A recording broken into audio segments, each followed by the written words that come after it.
తమిళనాడు పర్యటనలో భాగంగా ప్రధానమంత్రి నరేంద్ర మోదీ వెస్టేషియా యుద్ధాన్ని గురించి మాట్లాడారు. అలాగే ఈ యుద్ధం ప్రభావం భారత్పై ఏ విధంగా పడుతోంది అనేటువంటి విషయాన్ని కూడా మోదీ గారు వివరించారు. పర్టికులర్గా ఈ చమురు సంక్షోభం హర్మూజ్ జలసంధిని బ్లాక్ చేయడం ద్వారా ప్రపంచవ్యాప్తంగా చాలా దేశాలు ఎఫెక్ట్ అవుతున్నాయి. ఆ ప్రభావం మనపై కూడా ప్రత్యక్షంగా పరోక్షంగా కొంత పడుతోంది. కానీ భారత్ ఫస్ట్ అనేటువంటి నినాదంతోనే మేము ముందుకెళ్తున్నాం. పర్టికులర్గా మనకి కావాల్సినటువంటి భారత్కి కావాల్సినటువంటి చమురు నిల్వలు, గ్యాస్ నిల్వలు మన దగ్గర ఉన్నాయి. సుమారుగా 75 రోజులకు సరిపడా నిల్వలు మన దగ్గర ఉన్నాయి. కాబట్టి ఎవరు ఆందోళన చెందాల్సినటువంటి అవసరం లేదు. అలాగే పుకార్లను నమ్మాల్సినటువంటి అవసరం లేదు. ప్రతిపక్షాలు చేస్తున్నటువంటి రాంగ్ నెరేటివ్స్ని నమ్మి అనవసరంగా ఆ ట్రాప్లో పడకండి అని చెప్పి దేశ ప్రజలకు మోదీ పిలుపునిచ్చారు. అండ్ దీంట్లో భాగంగానే ఈ మధ్యనే ఎస్మా కూడా ప్రయోగించడం జరిగింది. ఎస్మా అంటే essential service maintenance act.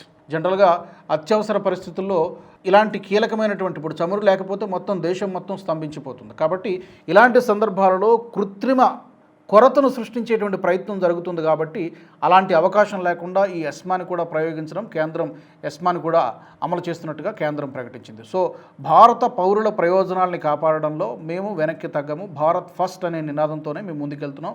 Reserves విషయంలో మనకేమి ప్రస్తుతానికి ఇమీడియట్గా వచ్చేటువంటి ఇబ్బంది ఏమీ లేదు.